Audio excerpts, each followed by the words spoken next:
MGSU 2 year BEd exam 2025 gas paper BEd first year course for language across the curriculum, यानी BEd first year में course चौथा जो लगता है वो लैंग्वेज एक्रॉस द करिकुलम लगता है, उसी का गैस पेपर। आशा करता हूँ कि इस पेपर से अधिक आपके एग्ज़ाम में क्वेश्चन आए। टॉपिक 1, वाचन के गुण दोष व भाषाई कौशल, यानी वाचन के गुण दोषों को आप पढ़ लेंगे और इसके साथ साथ भाषाई कौशल को भी आप देख लेंगे। भाषाई कौशल से संबंधित किसी प्रकार का क्वेश्चन बनाया जा सकता है, तो आप इसको अच्छी प्रकार से पढ़ें। दूसरा, भाषा की पृष्ठभूमि व उच्चारण संबंधी दोषों के निराकरण के उपाय। भाषा की पृष्ठभूमि आपको पढ़नी है, अच्छी प्रकार से समझाना है भाषा की पृष्ठभूमि क्या होता है, उच्चारण संबंधी दोष क्या क्या होते हैं और उसका निराकरण कैसे किया जा सकता है। इसको यानी पूरे टॉपिक को आप अच्छी प्रकार से देख लेंगे। काफ़ी वेरी इंपॉर्टेंट है, एग्ज़ाम में आ सकता है। भाषा की पृष्ठभूमि और उच्चारण संबंधी दोषों के निराकरण और उसके उपाय अच्छी प्रकार से आप पढ़ें। तीसरा टॉपिक, भाषा संप्रेषण का साधन है, यानी ये आपको समझाना है कि भाषा इस संप्रेषण का साधन है, उसके बारे में आपको लिखना है। इस पर टिप्पणी भी लिखने के लिए दी जा सकती है। इसके अलावा शोधकर्ता के रूप में शिक्षक, यानी एक शोधकर्ता के रूप में जो शिक्षक अपने आप को रखता है, यानी बच्चों के सामने एक शिक्षक होता है, वो एक शोधकर्ता के रूप में होता है, तो उस पर भी आपको एक अच्छी टिप्पणी लिखने के लिए आ सकती है, या इसके बारे में आप विस्तृत रूप से लिखने के लिए आपको बोला जा सकता है।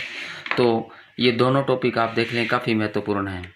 चौथा, मौखिक व लिखित भाषा में संबंध व भाषा में साहित्य की भूमिका लिखिए, यानी मौखिक व लिखित भाषा में दोनों में संबंध आपको स्थापित कैसे किया जाता है, कैसे संबंध होता है, उसके बारे में लिखना है। और भाषा में साहित्य की भूमिका लिखनी है आपको, भाषा में साहित्य की क्या भूमिका है उसके बारे में लिखना है। ये भी महत्वपूर्ण है, आप पढ़ें। पांचवा, लिखित व मौखिक भाषा में अंतर व त्रिभाषाई सूत्र के गुण दोष। लिखित व मौखिक भाषा में अंतर आपको लिखना है, अंतर अवश्य पढ़ लें। छठा टॉपिक, मौन वाचन तथा सस्वर वाचन में अंतर व लेखन कौशल व इसका महत्व विधियाँ लिखिए, यानी मौन वाचन के बारे में लिखना है, सस्वर वाचन के बारे में आपको लिखना है और उनके दोनों में अंतर भी लिखने के लिए दिया जा सकता है। इसके अलावा लेखन कौशल के बारे में भी आपको लिखने के लिए दिया जा सकता है, इसका महत्व और इसकी विधियाँ भी आपको दी जा सकती है। यानी बड़ा क्वेश्चन आता है और पार्ट 6 के अंतर्गत ये टॉपिक है, तो ये आपको बड़े लिखने होते हैं, तो इसलिए आप इसको विस्तृत रूप से आप पढ़ें। सातवां, हम बहुभाषिता की समस्या का कैसे निराकरण कर सकते हैं व द्विभाषी शिक्षा के सामान्य प्रकार बताइए।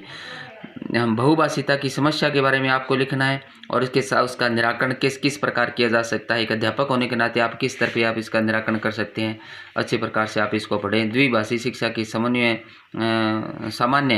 द्विभाषी शिक्षा के सामान्य प्रकारों के बारे में आप अच्छी प्रकार से पढ़ लें, ये भी एग्जाम में दिया जा सकता है। आठवां टॉपिक, शेष अवस्था से वयस्क अवस्था तक भाषा की क्षमता कैसे विकसित होती है, यानी बच्चे के अंतर्गत शेष अवस्था से लेकर के, यानी जो अपनी अवस्थाएं होती है उससे लेकर के वयस्क अवस्था तक क्षमता कैसे विकसित होती है, इसको भी आप पढ़ लें, काफ़ी